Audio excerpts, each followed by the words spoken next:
नमस्कार। नेपाल टेलिभिजन हेरेर बसिरहनुभएका सम्पूर्ण आदरणीय दर्शक महानुभावहरूमा काठमाडौँ महानगरपालिकाको दैनिक टेलिभिजन कार्यक्रम हाम्रो काठमाडौँको आजको श्रृङ्खलामा यहाँहरूलाई स्वागत छ। दर्शक, यो कार्यक्रममा हामी काठमाडौँ महानगरपालिकाले महानगरपालिका क्षेत्रभित्र गरेका विभिन्न गतिविधि एवं जनचासोका विषयहरू प्रस्तुत गर्ने गरेका छौँ। काठमाडौँ महानगरपालिकाले आगामी आर्थिक वर्ष 2079-80 का लागि नीति तथा कार्यक्रम सार्वजनिक गरिसकेको छ। काठमाडौँ महानगरपालिकाले सार्वजनिक गरेको नीति तथा कार्यक्रम अनुरूप नै आगामी आर्थिक वर्ष काठमाडौँ महानगरपालिकाले आफ्ना गतिविधिहरू सञ्चालन गर्नेछ।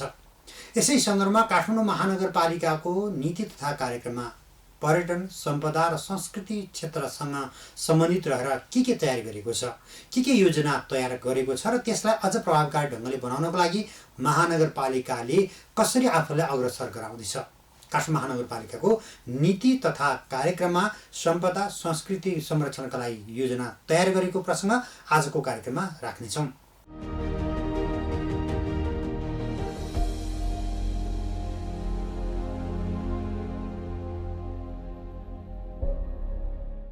सांस्कृतिक नगरको मौलिक पहिचान बोकेको काठमाडौँ महानगरपालिकाले आगामी आर्थिक वर्ष 2079-80 को नीति तथा कार्यक्रममा संस्कृति, सम्पदा तथा पर्यटन क्षेत्रको विकासका लागि विशेष कार्यक्रम तर्जुमा गरेको छ।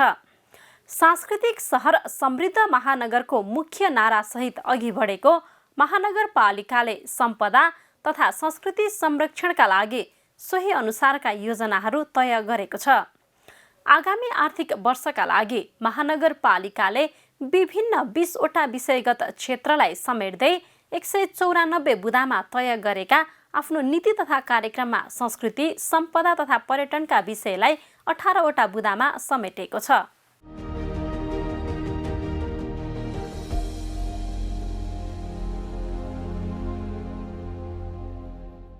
विश्व सम्पदा सूचीमा समावेश भएका सम्पदाको संरक्षण गर्नेदेखि संस्कृति सम्पदाको अभिलेख राखी विश्व सामु चिनारी गराउने लगायतका विषय नीति तथा कार्यक्रममा समेटिएका छन्। संस्कृति, सम्पदा र पर्यटन अन्तर्गत लिएको नीतिमा विश्व सम्पदा सूचीमा सूचीकृत पशुपति, बौद्ध, स्वयम्भू र बसन्तपुर क्षेत्रको संरक्षण गरिने रहेको छ। साथै स्वयम्भू र बौद्धको व्यवस्थापन काठमाडौँ महानगरपालिका अन्तर्गत ल्याउन पहल गरिने भएको छ। विश्व सम्पदा सूचीमा सूचीकृत पशुपति, बौद्ध, स्वयम्भू र बसन्तपुर क्षेत्रलाई संरक्षण गरिनेछ। स्वयम्भू र बौद्ध व्यवस्थापन काठमाडौँ महानगरपालिका अन्तर्गत ल्याउन पहल गरिनेछ। महानगरपालिकाले आगामी आर्थिक वर्षमा महानगरको सांस्कृतिक प्रोफाइल तयार गरी प्रकाशित गर्ने नीति लिएको छ। सांस्कृतिक प्रोफाइलमा महानगरपालिकाभित्र मनाइने जात्रा, पर्व, मेला, पूजा, परम्परागत जीवनशैली एवं अन्य सांस्कृतिक सम्पदाहरूको मुख्य परिचयात्मक विवरण समेटिनेछ। महानगरपालिकाभित्र मनाइने जात्रा, पर्व, मेला, पूजा, परम्परागत जीवनशैली एवं अन्य सांस्कृतिक सम्पदाहरूको मुख्य परिचयात्मक विवरण समेटी महानगरपालिकाले आफ्नो क्षेत्रमा रहेका ऐतिहासिक, धार्मिक, पुरातात्विक महत्त्वका मठ, मन्दिर, बहाल, पोखरी, हिती, चैत्य, स्तूप आदिको अभिलेख राखी संरक्षणको व्यवस्था मिलाउने नीति लिएको छ। महानगर क्षेत्रभित्र रहेका त्यस्ता ऐतिहासिक महत्त्वका बाहा, बही, चोक लगायतका स्थानहरूलाई ऐतिहासिक परिचय खुल्ने गरी नेपाल भाषामा मौलिक नामाकरण गर्ने योजना पनि नीति तथा कार्यक्रममा समेटिएको छ। महानगरपालिका क्षेत्रमा रहेका ऐतिहासिक, धार्मिक, पुरातात्विक महत्त्वका मठ, मन्दिर, बहाल, पोखरी, हिती, चैत्य, स्तूप आदि अभिलेख राखी संरक्षणको व्यवस्था मिलाइनेछ। ऐतिहासिक महत्त्वका बहा, बही, चोक लगायतका स्थानहरूलाई ऐतिहासिक परिचय खुल्ने गरी नेपाल भाषामा मौलिक नामाकरण गर्ने नीति लिइनेछ। महानगरपालिकाले आगामी आर्थिक वर्षमा निजी क्षेत्र, व्यवसायी र स्थानीय समुदायसँग सहकार्य गरी होमस्टे सञ्चालन गर्ने नीति लिएको छ। महानगरले यसै वर्ष प्राचीन सभ्यताको धरोहरको रूपमा रहेको हाँडीगाउँ क्षेत्रमा सञ्चालित होमस्टेको पुनः उद्धार गरी आवश्यक जनशक्तिलाई तालिम दिने योजना बनाएको छ। निजी क्षेत्र, व्यवसाय र स्थानीय समुदायसँग सहकार्य गरी होमस्टे सञ्चालन गरिनेछ। प्रचलित सभ्यताको धरोहरको रूपमा रहेको हाँडीगाउँ क्षेत्रमा आगामी आर्थिक वर्षमा सम्पदा पुनरुद्धार गर्दै होमस्टे सञ्चालनको व्यवस्था मिलाइनेछ। होमस्टेमा संलग्न हुने जनशक्तिलाई आवश्यक तालिम व्यवस्था गरिनेछ। अमूर्त सम्पदाको संरक्षण र प्रवर्धनमा महानगरपालिकाले गर्दै आएको सहयोग र सहकार्य आगामी आर्थिक वर्षमा निरन्तर रहने भएको छ। सम्पदा संरक्षणमा योगदान पुर्याएका जात्रा, पर्व र गुठीका कार्यक्रमहरूलाई निरन्तरता दिई मूर्त अमूर्त कला तथा सम्पदालाई पर्यटन व्यवसायसँग आबद्ध गरी कार्यक्रम सञ्चालन गर्ने महानगरपालिकाको नीति छ। महानगरपालिका क्षेत्रको अमूर्त सम्पदाको संरक्षण र प्रवर्धनमा योगदान गरी आएका जात्रा, पर्व, गुठीका कार्यक्रमहरूलाई निरन्तरता दिइनेछ। मूर्त अमूर्त कला तथा सम्पदालाई पर्यटन व्यवसायसँग आबद्ध गरी कार्यक्रमहरू सञ्चालन गरिनेछन्।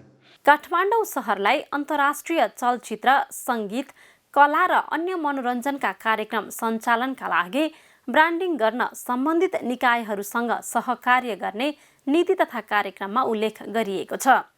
यस्तै नेवा समुदायमा प्रचलनमा रहेको स्थानीय पेय पदार्थलाई आवश्यक कानुनी प्रक्रिया पूरा गरी अन्तर्राष्ट्रिय ब्रान्डिङ गर्न महानगरपालिकाले पहल गर्ने कार्यक्रम रहेको छ।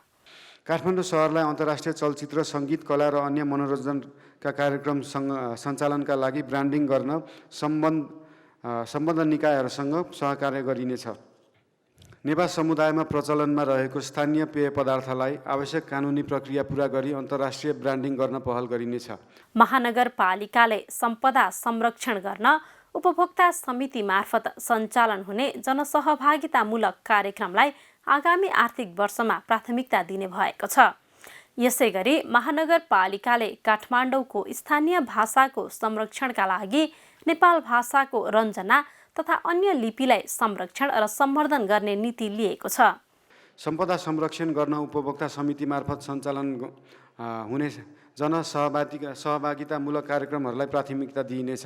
काठमाडौँको स्थानीय भाषाको संरक्षणका लागि नेपाल भाषाको रञ्जना तथा अन्य लिपिलाई संरक्षण र सम्वर्धन गरिनेछ। काठमाडौँमा मनाइने विभिन्न जात्रा पर्वहरूलाई अन्तर्राष्ट्रिय स्तरमा परिचित गराई पर्यटन प्रवर्धन गरिने नीति महानगरपालिकाको रहेको छ। महानगरपालिकासँग भगिनी सम्बन्ध रहेका अन्तर्राष्ट्रिय सहरका प्रमुख, उपप्रमुख तथा प्रतिनिधिहरूलाई इन्द्र जात्राका अवसरमा आमन्त्रण गरी विश्व स्तरमा पहिचान गराउने कार्यलाई आगामी आर्थिक वर्षमा पनि निरन्तरता दिइने भएको छ। यस्तै महानगर क्षेत्रका मूर्त अमूर्त सम्पदाको अध्ययन अनुसन्धानमा महानगरपालिकाले जोड दिने नीति तथा कार्यक्रम रहेको छ। काठमाडौँमा सञ्चालन हुने विभिन्न जात्रा पर्वहरूलाई अन्तर्राष्ट्रिय स्तरमा परिचित गराई पर्यटन प्रवर्धन गरिनेछ। इन्द्र जात्राका अवसरमा महानगरपालिकासँग भगिनी सम्बन्ध रहेका अन्तर्राष्ट्रिय सहरका प्रमुख, उपप्रमुख तथा प्रतिनिधिहरूलाई आमन्त्रण गरी महानगरपालिकाको ऐतिहासिक इन्द्र जात्रालाई विश्व स्तरमा पहिचान गराउने कार्यलाई निरन्तरता दिइनेछ। काठमाडौँ महानगर क्षेत्रका मूर्त अमूर्त सम्पदाको अध्ययन अनुसन्धान गरिनेछ। संस्कृति, सम्पदा र पर्यटन क्षेत्रमा लिएको अन्य नीतिहरूमा ठमेल पर्यटन बोर्डसँगको समन्वयमा नेपाल भित्रिने अन्तर्राष्ट्रिय पर्यटकहरूलाई ठमेलदेखि बसन्तपुरसम्म निःशुल्क विद्युतीय रिक्सा मार्फत सेवा प्रदान गर्न आवश्यक प्रबन्ध मिलाउने रहेको छ। यसै गरी मुलुकको राजधानी सहर काठमाडौँको सांस्कृतिक विविधता जगेर्ना गर्दै महानगर क्षेत्रमा बसोबास गर्ने विभिन्न जात जाति र समुदायका सांस्कृतिक सम्पदाहरूको पहिचान र विकास गर्न आवश्यक सहयोग गर्ने नीति महानगरपालिकाको छ।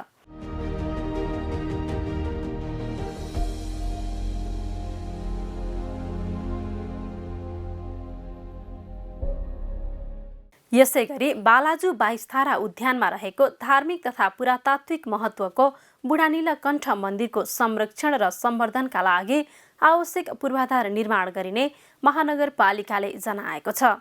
गुठी अन्तर्गत रहेका जग्गाहरूलाई महानगरवासीको अधिकतम हितमा प्रयोग गर्न आवश्यक पहल गरी हरियाली खुल्ला क्षेत्रको रूपमा विकास गर्ने नीति महानगरपालिकाले लिएको छ।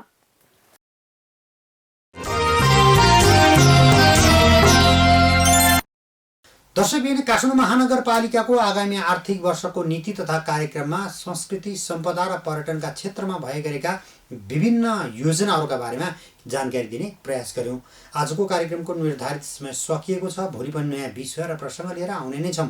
तबसम्मका लागि सम्पूर्ण टिमसहित म वैकुण्ठ भण्डारी बिदा चाहन्छु। काठमाडौँ महानगरपालिकाको गतिविधि समेटेर तयार पारेको कार्यक्रम हाम्रो काठमाडौँ मात्र नेपाल टेलिभिजन हेर्न नबिर्सनुहोला। नमस्कार।